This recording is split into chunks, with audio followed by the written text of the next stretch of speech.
बरं, आपली वारीची परंपरा सुद्धा महादेवांनी चालू केलेली परंपरा आहे।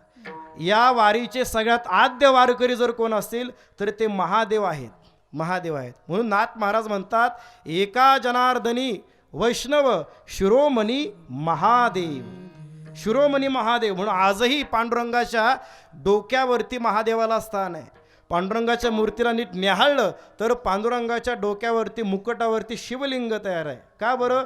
शिवतेने मस्तकी वंदिला, भगवान शंकराला डोक्यावर स्थान दिलं का? भगवान शंकर हे आद्य वारकरी आहेत। आद्य गुरु भगवान शंकर, आद्य वारकरी भगवान शंकर, आद्य भक्त भगवान शंकर। हो, रासक्रीडेच्या प्रसंगामध्ये गोपी व्हावं लागलं, गोपी झाले, साडी घातली, पण त्या ठिकाणी तो रासक्रीडेचा आनंद घेतला का? भक्त सुद्धा अग्रगणी महादेवच आहेत।